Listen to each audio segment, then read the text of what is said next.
Assalamualaikum warahmatullahi wabarakatuh.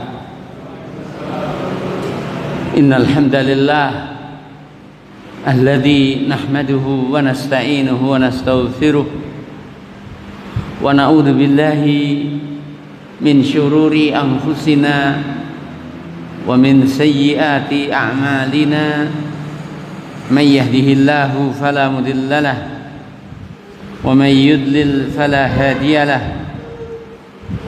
أشهد أن لا إله إلا الله وحده لا شريك له وأشهد أن محمدا عبده ورسوله يا أيها الذين آمنوا اتقوا الله حق تقاته ولا تموتن إلا وأنتم مسلمون أما بعد فإن أصدق الحديث كتاب الله وأحسن الهدي هدي محمد صلى الله عليه وعلى آله وسلم وشر الأمور محدثاتها فإن كل بدعة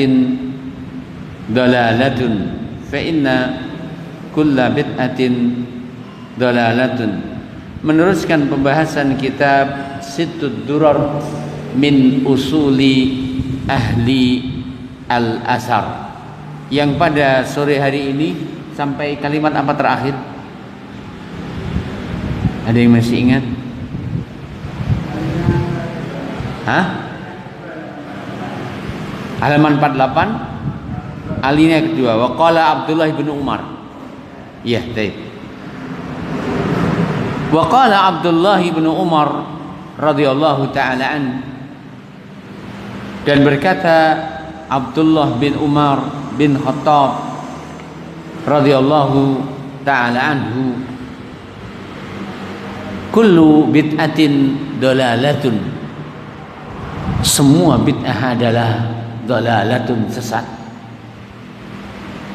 Wa in ra'aha an-nasu hasanatan, walaupun manusia memandangnya hasanatan adalah baik. Bahkan mereka yang beramal menurut mereka dengan bid'ah hasanah, ketika ditanya dan ditelusuri, coba terangkan kepada kami mana bid'ah sayyi'ah, maka tentunya mereka akan katakan bahwa semua bid'ah yang mereka amalkan semuanya adalah apa? Bid'ah hasanah. Ya, jadi kita ulang lagi, kullu bid'atin dalalatun wa in ra'aha an-nasu hasanah. Ini perkataan Abdullah bin Umar bin Khattab, sahabiyun jalilun, ya, minal abadilah al-arba'ah radhiyallahu ta'ala an. Semua bid'ah adalah sesat, ya, walaupun manusia memandangnya baik. Karena penilaian bukan di tangan manusia, karena penilaian hanya di tangan Allah Ta'ala dan Rasul. Ingat, apapun yang diamalkan oleh siapapun yang beramal, ketika hal itu dinilai ibadah, tidak boleh untuk diamalkan sebagai ibadah kecuali apa yang disyariatkan. Karena ibadah tidak boleh kecuali ada kalanya sunnah atau ada kalanya wajib. Ibadah tidak akan keluar dari dua hukum tersebut, dan tidak boleh menyatakan ini sunnah atau wajib kecuali apabila telah datang penyebutannya di dalam Al-Quran atau di dalam sunnah Rasulullah sallallahu alaihi wa ala alihi wasallam. Kemudian dikatakan di sini, Syekh mengatakan, wa ma dama hadithi an atharil bid'ah fi qat'i at-tariq ala talibi as-siratil mustaqim, selagi pembahasan kita adalah tentang efek kebid'ahan fi qat'i at-tariq, dalam memutus, dalam menghalangi, ya, ala talibi as-siratil mustaqim, bagi para penuntut jalan yang lurus.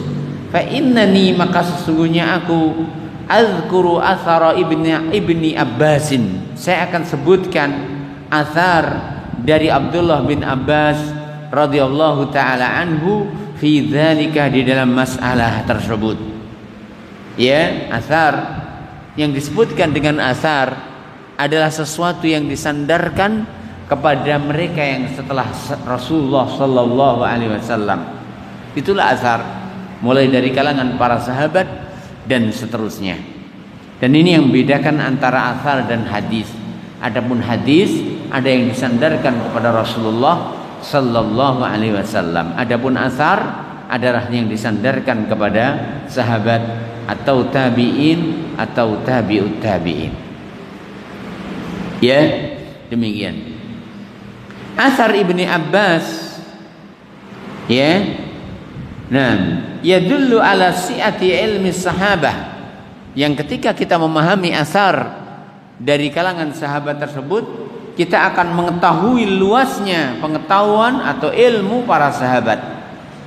Si'ati ilmi as-sahabah. Fa'an Utsman ibni Hadirin, dari Utsman bin Hadir, beliau katakan, dakhaltu, aku telah masuk, ala ibni Abbasin, atas Abdullah bin Abbas bin Abdul Muttalib radhiyallahu taala anhu. Faqultu, maka aku bertanya atau meminta kepada beliau, ausini, wahai Ibnu Abbas, ausini, wasiatkan kepadaku. Perhatikan di sini, Utsman bin Hadir dari kalangan tabi'in datang sowan kepada Abdullah bin Abbas. Demikianlah para tabi'in, mereka selalu menjadikan perkataan para sahabat adalah sesuatu yang menjadi panutan mereka dalam mengamalkan sunnah. Dakhaltu ala ibni Abbas faqultu ausini, wahai Abdullah bin Abbas, wasiatkan kepadaku. Faqala, maka beliau mengatakan, na'am, iya. Alaika, berpegang teguhlah engkau bitaqwallah, dengan takwa kepada Allah. Wasiat Abdullah bin Abbas adalah agar bertakwa kepada Allah. Dan wasiat takwa adalah wasiat al-awwalin wal akhirin, wasiat seluruhnya, baik manusia terdahulu ataupun belakangan. Dan wasiat untuk takwa adalah wasiat para utusan Allah Subhanahu wa taala kepada umat mereka. Nah, wasiat takwa adalah wasiat Rasulullah SAW. Ketika seorang sahabat bertanya kepada beliau dan meminta nasihat, maka Rasulullah sabdakan, usikum bitaqwallah was-sam'i wat-ta'ah wa in ta'ammara 'alaikum 'abdun habasyi. Artinya, tidak ada wasiat yang lebih baik dibandingkan wasiat bertakwa kepada Allah Subhanahu wa taala. Dan kalimat takwa betapa mudahnya untuk diucapkan, tapi betapa mendalamnya maknanya, kandungannya, faedahnya. Ya. Nah, karena takwa maknanya adalah kita beramal ketaatan kepada Allah berdasarkan ilmu dan berharap ridho dari Allah Ta'ala dan surganya. Takwa maknanya adalah kita meninggalkan apa saja yang dilarang oleh Allah berdasarkan ilmu, dengan takut akan azab Allah Ta'ala dan siksanya. Itulah makna takwa. Ya, demikian. Kita teruskan. Alaika bitaqwallah wal istiqamah, dan senantiasa istiqamah. Ya, istiqamah. Yang dimaksudkan istiqamah adalah istiqamah di atas ketaatan kepada Allah. Perhatikan firman Allah Ta'ala, wastaqim kama umirta, dan beristiqamalah engkau sebagaimana engkau diperintahkan. Maknanya apa? Hamba tidak akan bisa istiqamah kecuali dengan menjalani perintah Allah Subhanahu wa taala dan Rasulnya. Wallahu taala alam. Ya, demikian. Kita teruskan. Wal asar, tidak cukup dengan takwa, tidak cukup dengan istiqamah, tapi perhatikan, wal asar, dan pegang teguhlah oleh engkau asar. Artinya tuntunan, petuah, pepacuh, nasihat dari para sahabat ridwanullahi ta'ala alaihim. Karena mereka adalah orang yang paling mengenal sunnah, mengenal maknanya, mengenal kandungannya. Nah, mengenal mana yang umum, dari mana yang khusus, dari mana yang mutlak, dari mana muqayyad, begitu dan seterusnya. Ittabi, ikutilah engkau, wala tabtadi, dan janganlah engkau mengada-adakan. Maksudnya mengikuti adalah mengikuti asar, maksudnya mengikuti adalah mengikuti sunnah, maksudnya mengikuti adalah istiqamah di atas itu. Ya, fata'ammal, coba perhatikan. Fa innahu, maka Abdullah bin Abbas dalam wasiatnya jama'a lahu amraini. Beliau mengumpulkan untuk orang yang bertanya dan meminta wasiat amraini, dua perkara. Huma, dua perkara tersebut adalah yang pertama taqwallah, bertakwa kepada Allah. Wahia, yang dimaksudkan dengan takwa huna di sini bimakna al-ikhlas. Makna taqwallah adalah ikhlas. Kenapa demikian? Li'annaha, karena takwa di sini kurinat, digandengkan bil ittiba, dengan mengikuti sunnah, sehingga yang dimaksudkan takwa adalah ikhlas. Nah, wal ittiba, dan yang kedua adalah ittiba alladhi huwa makna as-sirat al-mustaqim. Ittiba maknanya adalah itulah as-sirat al-mustaqim.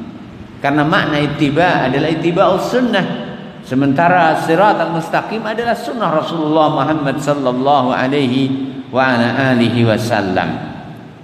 Ya, demikian. Kama sabaqa, sebagaimana telah berlalu. Jadi kita ulang lagi, wasiat Abdullah ibnu Abbas adalah kembali kepada usulu ad-din wa usulu asy-syariah, yaitu yang pertama ikhlas, memurnikan ibadah hanya kepada Allah Ta'ala. Kemudian yang kedua al-ittiba, mengikuti sunnah Rasulullah Muhammad sallallahu alaihi wasallam. Tidak cukup dengan itu, Abdullah ibnu Abbas mengatakan wala tabtadi, dan janganlah engkau mengada-adakan. Perhatikan di sini Syekh mengatakan summa hadzara, setelah memberikan wasiat yang begitu berharga, wasiat agar selalu ikhlas kepada Allah, wasiat agar selalu mulazamatus sunnah, berada di atas sunnah, mengikuti sunnah dan mengikuti athar. Summa hadzara, kemudian beliau melarang mimma yudadu dzalik, dari hal yang merupakan lawannya. Karena tidak akan sempurna hamba dalam mengikuti sunnah kecuali apabila ia telah steril dari kebid'ahan dalam seluruh sisinya, dalam masalah akidah, dalam masalah ibadah, bahkan dalam masalah muamalah. Karena bid'ah itu bukan hanya dalam masalah ibadah saja, bahkan dalam masalah muamalah sekalipun. Semua transaksi yang keluar dari sunnah Rasulullah SAW, maka dia adalah di samping haram adalah merupakan kebid'ahan. Wa hakadha, demikianlah kana amatu kalami salaf, adalah keumuman perkataan salaf, perkataan para sahabat, nasihat mereka.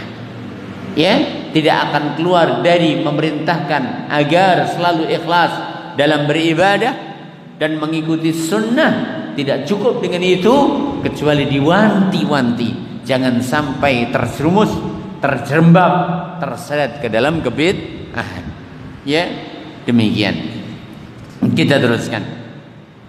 Waqad kana as-salafu as-salih, dan sungguh para pendahulu yang saleh, yashtadduna, mereka sangat, ala man yabtaghi aqwalar rijal, mengingkari orang-orang yang mencari nasihat manusia, mencari ucapan manusia, liuzakhima biha ahkam Rasulillah, dalam rangka untuk dibenturkan kepada sabda Rasulullah. Jadi salaf begitu marah dan sangat pengingkarannya kepada mereka yang mencari-cari fatwa, tujuannya fatwa tersebut adalah digunakan untuk membenturkan dengan hadis Rasulullah sallallahu alaihi wa ala alihi wasallam. Mahma samat martabatu haula'i ar-rijal, Mahma walau samat, betapa tingginya martabatu haula, tingkatan mereka, ar-rijal al-afadil, dewan fatwa yang diambil fatwanya.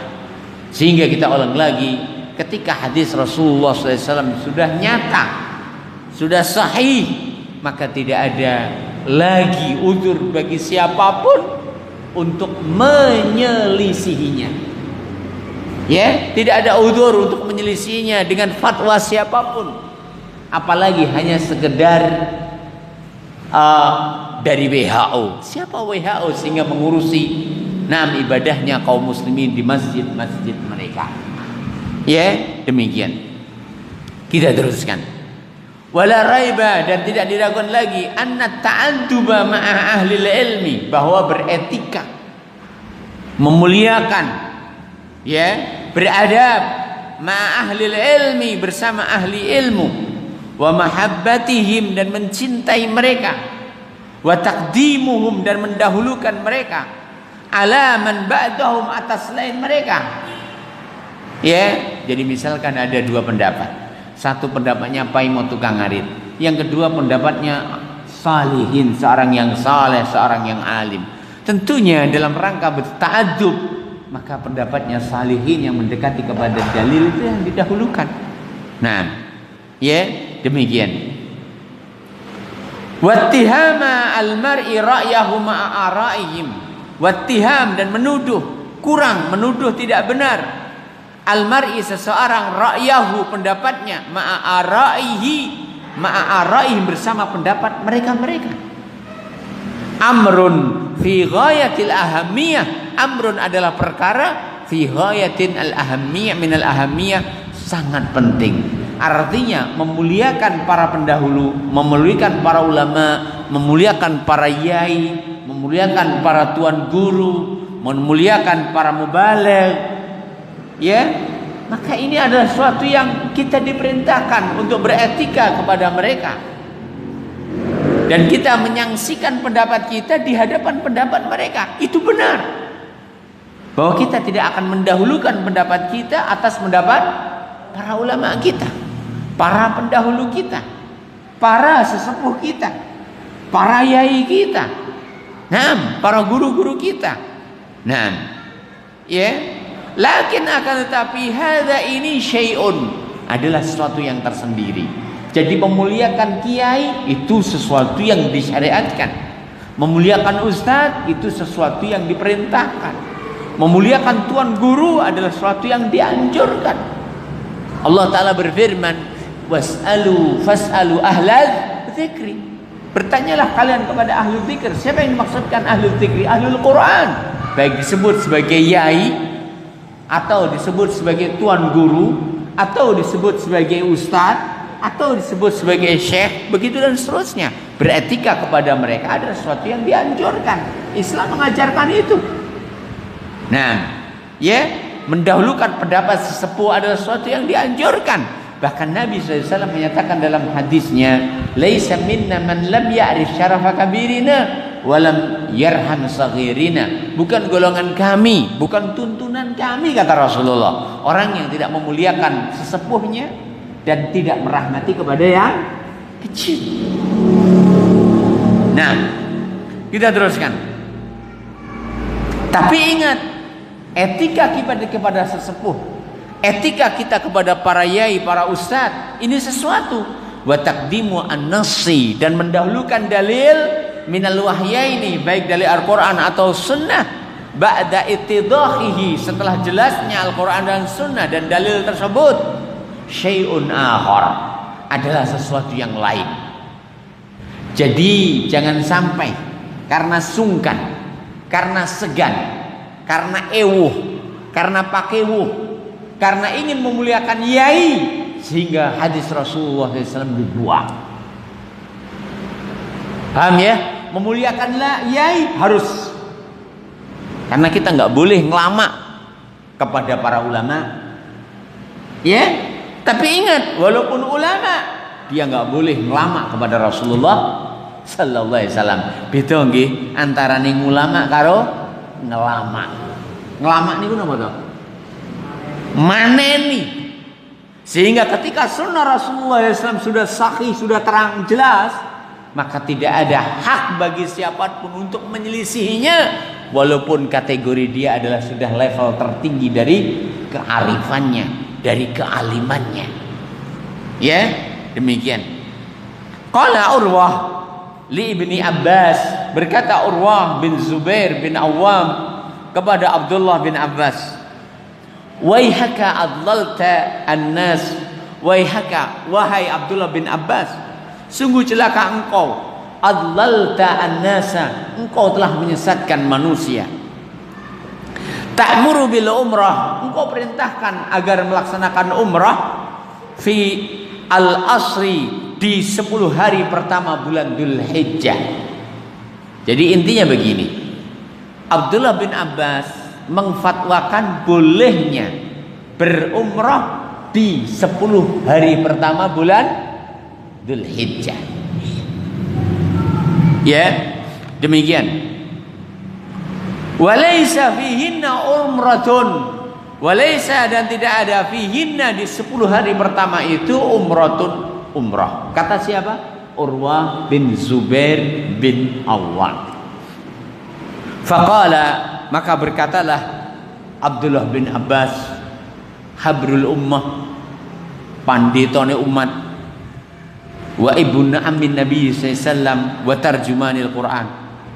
Ya ura, wahai anda, fasal ummaka, takono mbokmu. Siapa beliau? Urwah bin Zubair bin Awam. Siapa ibunya? Asma bintu Abi Bakar, saudarinya Aisyah. Nah, ya, coba anda tanyakan kepada ibumu Asma, kalau kamu sebelum mengingkariku, mengingkari apa? Mengingkari Abdullah bin Abbas ketika beliau memerintahkan untuk umrah di 10 hari pertama bulan Dzulhijjah sebelum dilaksanakannya haji. Mudah-mudahan yang belum ya terpanggil, mudah-mudahan hati pun juga terpanggil. Yang belum berangkat, mudah-mudahan dimudahkan oleh Allah Ta'ala keberangkatannya. Ya, demikian. Agar kita dimudahkan bisa melaksanakan haji dan umroh ke Baitullah. Amin. Kita teruskan. Qal, berkata Urwah bin Zubair bin Awam, ya, ketika disuruh bertanya kepada ibunya, dia nggak mau. Namun dia cukupkan, fa inna Abu Bakrin wa Umar, maka sesungguhnya Abu Bakar dan Umar, lam yaqula dzalika, keduanya tidak mengatakan itu. Artinya keduanya Abu Bakar dan Umar tidak mengfatwakan berumrah di 10 hari pertama bulan Dzulhijjah. Adapun Umar bin Khattab, maka beliau menetapkan sebuah peraturan, tidak bolehnya haji ifrad. Saya ulang lagi, adapun Umar bin Khattab, maka beliau meletakkan sebuah peraturan, tidak bolehnya haji ifrad. Apa itu haji ifrad? Dan berapa macam haji itu? Sedikit saya ingin sisipkan bahwa ritual haji ada 3 macam. Pertama, haji ifrad, yaitu haji yang seorang berhaji, dalam hajinya ia hanya melaksanakan haji saja. Apa itu haji ifrad? Orang yang berhaji, ketika ia laksanakan haji, maka dalam melaksanakan haji ia hanya haji saja. Ia hanya haji saja. Ini haji ifrad. Artinya dalam perjalanan dari tempatnya tidak ada niatan kecuali haji, setelah haji dia pulang. Ini haji ifrad. Kemudian yang kedua, dan secara asal demikian. Secara asal demikian, bahwa setiap perjalanan adalah disyariatkan satu nusuk, satu jenis ibadah. Haji-haji tok, umroh-umroh tok. Kemudian yang kedua, di antara jenis amalia haji adalah haji haji tamattu. Haji tamattu adalah mendahulukan ibadah umrah, baru kemudian setelah itu melaksanakan haji. Artinya melaksanakan umrah di bulan-bulan haji, ya, baru bertahallul, kemudian di hari haji tanggal 8 Dzulhijjah memulai hajinya dari tempat dia berada. Kalau di Mekah berarti dari Mekah, dari tempat dia berada. Kalau dari selainnya berarti dari selainnya. Begitu dan seterusnya. Inilah haji apa? Tamattu. Mendahulukan umrah terlebih dahulu, baru kemudian melaksanakan haji setelah itu. Nah, kapan bulan-bulan haji? Allah berfirman, Al-hajju asyhurun ma'lumat. Bahwa haji itu adalah dilaksanakan di bulan-bulan yang sudah diketahui. Bulan-bulan apa saja? Syawal, Dzulqa'dah, dan Dzulhijjah. Inilah 3 bulan, bulan-bulan haji. Sehingga barang siapa yang melaksanakan umrah di bulan Syawal, sudah boleh baginya untuk melaksanakan haji tamattu, karena ia telah mendahului umrah di bulan haji. Wallahu ta'ala a'lam. Kita teruskan. Kemudian jenis yang kedua adalah haji tamattu. Adapun jenis yang ketiga adalah haji qiran. Haji qiran adalah menggandengkan antara amaliyah umrah dan amaliyah haji dalam satu amalan. Perlu diketahui, dalam rangka wujud syukur kepada Allah, ketika seorang yang melaksanakan haji tamattu dan haji qiran dibolehkan melaksanakan 2 nusuk dalam satu perjalanan, umrah dan haji, Allah Ta'ala wajibkan bagi keduanya untuk menyembelih al-hajju. Perhatikan firman Allah Ta'ala, faman tamatta'a bil umrati ilal haji famastaysara minal haji. Barang siapa yang bersenang-senang, ya, bil umrati ilal haji, dengan melaksanakan umrah terlebih dahulu lalu disambung dengan haji, maknanya adalah dalam satu perjalanan ia laksanakan 2 amaliyah. Allah berfirman, famastaysara minal hadi, maka hendaklah ia alirkan, ia tumpahkan, dan ia sembelih al-hajj yang termudah baginya. Dan ini disyariatkannya al-hajj adalah dalam rangka syukur kepada Allah Ta'ala. Sedikit saya ingin tambahkan bahwa ad-dima yata'allaq bin nusuk, darah yang berkaitan dengan amaliyah haji terbagi menjadi 2 sebagaimana dijelaskan para ulama. Yang pertama adalah damu syukrin, yang kedua adalah damu jabrin. Yang pertama damu syukrin. Apa itu damu syukrin? Darah yang dialirkan dalam rangka untuk syukur kepada Allah Ta'ala. Maka ini namanya al-hajju. Faman tamatta'a bil umrati ilal haji famastaysara minal haji. Adapun yang kedua adalah damu jabrin, darah yang dialirkan dalam rangka untuk menambal sulam kekurangan yang terjadi pada amaliyah haji seorang hamba gegara dia melanggar ketentuan-ketentuan hajinya. Maka darah yang kedua itu dinamakan damu jabrin, darah sebagai denda atas kesalahan yang ia lakukan. Namun masyarakat kita gebyah uyah podo asine semua itu diarani dam. Ngoten Pak? Ngerti nggih? Nah, demikian. Kita teruskan. Nah, perlu diketahui di zaman Umar bin Khattab ketika Ka'bah sepi dari pengunjung. Ingat, Ka'bah tidak pernah tertutup dan ditutup.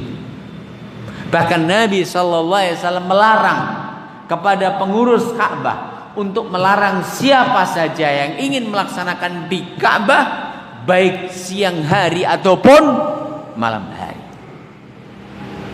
Nah, ya demikian, dan mudah-mudahan Allah Ta'ala mengembalikan sehingga siapa-siapa yang memiliki kesempatan tidak terhalangi untuk berangkat ke Ka'bah bagi jamaah kita tahun ini dan juga saudara-saudara kaum muslimin yang ingin ke sana. Amin. Nah, ketika sepi pengunjung, Umar bin Khattab menetapkan peraturan tidak bolehnya melakukan haji tamattu. Haji yang dibolehkan oleh Umar bin Khattab adalah khusus haji ifrad. Kenapa? Karena masalah yang beliau inginkan agar Ka'bah tidak sepi dari pengunjung. Barang siapa yang ingin umrah, maka hendaklah ia melakukan perjalanan selain perjalanan hajinya, sehingga tidak cukup dalam perjalanan ibadahnya dengan satu kali perjalanan melaksanakan haji, kemudian next time melaksanakan umrah, begitu dan seterusnya. Wallahu ta'ala alam. Nah, Abdullah bin Abbas mengfatwakan silakan melaksanakan umrah, dan ini tentunya bertentangan dengan apa? Dengan apa? Peraturan yang telah ditetapkan oleh Umar bin Khattab radhiyallahu ta'ala an. Nah, ketika Abdullah bin Abbas menyarankan untuk melaksanakan umrah di 10 hari pertama bulan Dzulhijjah, Urwah bin Zubair bin Awam mengingkari beliau. Wallahu ta'ala alam. Kita teruskan. Dan ketika mengingkari, ia sandarkan kepada Abu Bakar dan Umar. Betulnya adalah kepada Umar, bukan kepada Abu Bakar. Walahuma, dan niscaya keduanya, yaitu Abu Bakar dan Umar, a'lamu, lebih faham, bi Rasulillah sallallahu alaihi wasallam, tentang Rasulullah sallallahu alaihi wasallam, wa atba'a, dan lebih mengikuti lahu kepada Rasulullah, minka, dibandingkan engkau. Perhatikan di sini. Jadi Urwah bin Zubair bin Awam mengatakan, jenengan karo Abu Bakar karo Umar kalah ilmumu. Seperti apa yang diucapkan oleh masyarakat kita. Sampean lho karo yai ku apane sampean? Ilmumu lho sak pucuke yai ku lho ora enek. Sampean gur trimo uyuhe yai ku. Ngono arepe mengatakan bahwa yai ku itu enggak benar. Yang benar adalah sampean dengan dalilmu. Sama. Ya. Perhatikan di sini bagaimana sikapnya Abdullah bin Abbas radhiyallahu taala an. Ya. Wa atba'a lahu minka, dan Umar tentunya lebih mendekati sunnah dibandingkan engkau. Ya. Faqala, maka Abdullah bin Abbas mengatakan, min hahuna tu'taun, dari sinilah kalian disesatkan. Dari apa? Dari sisi memuliakan orang alim. Bukankah Abu Bakar alim? Bukankah Umar alim? Namun ketika memuliakan Abu Bakar dan Umar, mengindahkan sunnah Rasulullah sallallahu alaihi wasallam, disinilah yang diingkari oleh Abdullah bin Abbas radhiyallahu taala.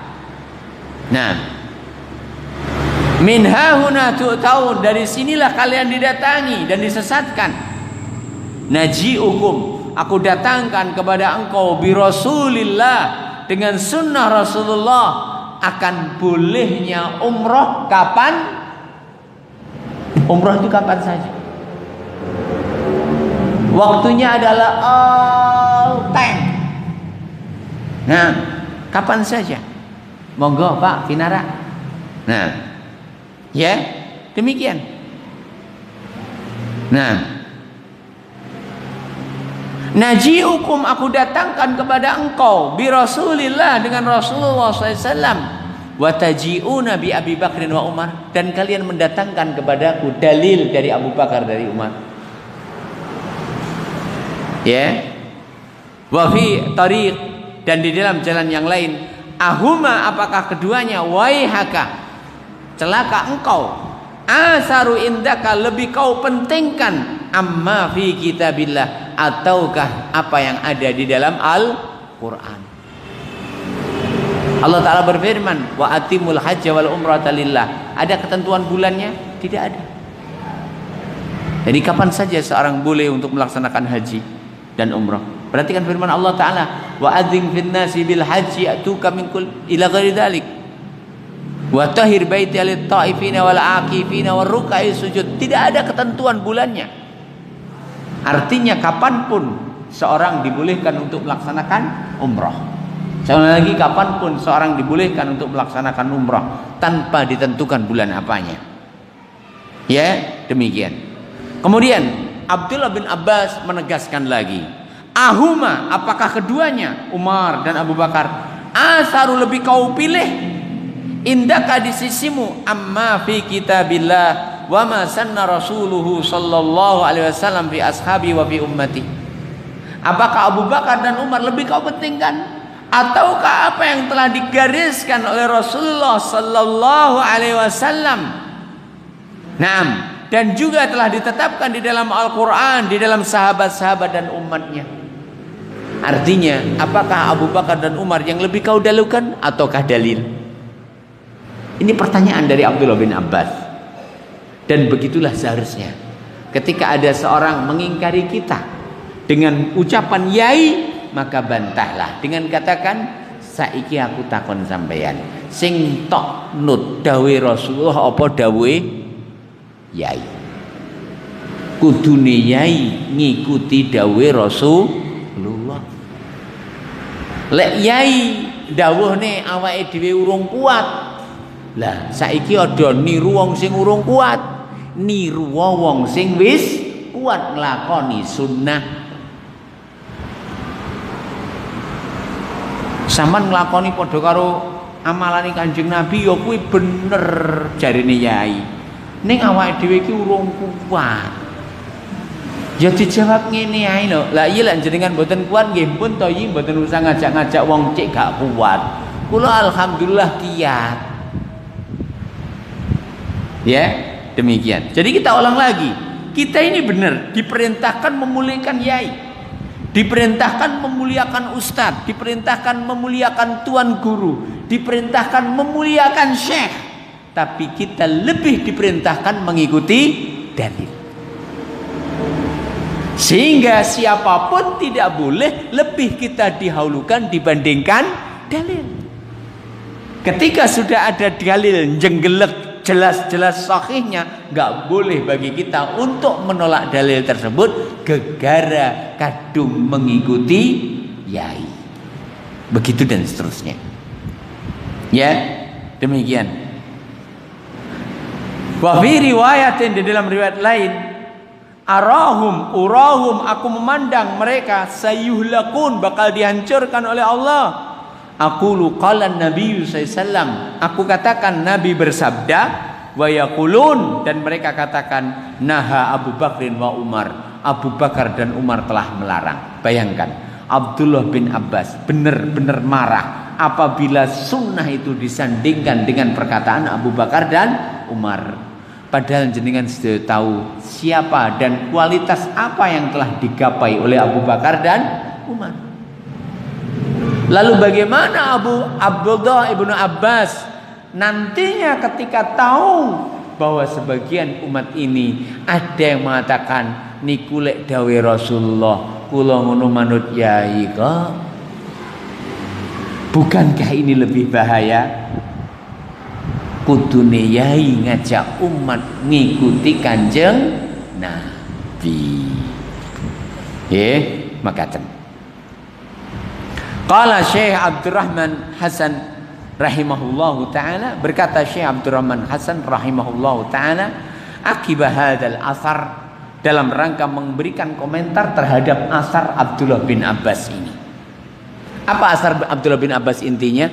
Beliau mengingkari kepada orang yang membuang sunnah Rasulullah gara-gara mengikuti Abu Bakar dan Umar. Ya, demikian. Qala Syekh Abdurrahman Ibnu Hasan rahimahullah taala akibat hadzal asar wa fi kalami Ibni Abbasin, dan di dalam petuah Abdullah bin Abbas, ma yadullu, apa yang menunjukkan, ala anna, bahwa man balaghahu, yang telah sampai kepadanya, ad-dalilu, dalil, Falam ya'khudz bihi, lalu dia tidak mengambilnya, taklidan, gara-gara taklid, li imamihi, kepada imamnya. Fa innahu, maka orang tersebut yajibul ingkaru alaihi, wajib diingkari. Nah kok ngomong kula melu yai, kula manut yai mawon, apa meneh luwih parah. Yai ini diwacakne dalil, aku ngono manut masyarakat. Jadi engkel-engkelan, jane sing dinut yai apa masyarakat. Bab kula nantos jagungan kalih yai teng Jawa Timur nggih, termasuk yai sepuh lah. Tapi beliau sudah rahimahullah, dan mudah-mudahan Allah mengampuni beliau dan memaafkan beliau dan memasukkan ke dalam surga Allah Ta'ala kepada beliau. Ketika kita bawakan dalil, waktu itu saya bawakan kitab Dua Anwar sowan kepada yai. Anwar siapa? Ya Anwar iki karo Anwar gede. Kami dahulu runtang-runtung ngalor ngidul ngetan mulon, sehingga disebut Anwar cilik karo Anwar gede. Ketika sudah kita bawakan dalil, saya bawakan waktu itu Sahih Bukhari, kemudian Bulughul Maram, dan kitab kitab Babok karya Al-Imam Asy-Syafi'i rahimahullah. Terakhirnya yai mengatakan bahwasanya ya piye ya awake dhewe ya melu masyarakat butuh nih bumbu. Masyarakat butuh nih napa jarene? Butuh nih bumbu. Nah, ini musibah. Ketika dalil ditolak gara-gara bumbune kurang nyampleng jarine. Ini musibah. Ya, demikian.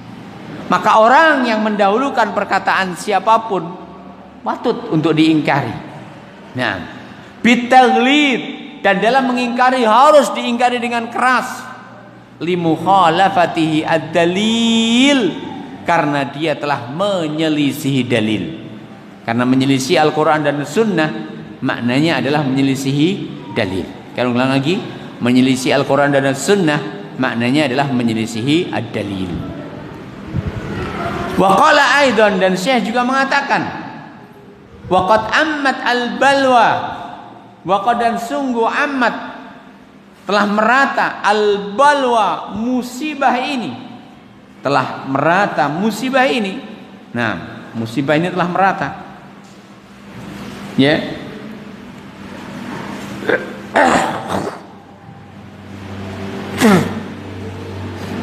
Waqad ammat balwa, dan telah merata musibah ini. Musibah apa?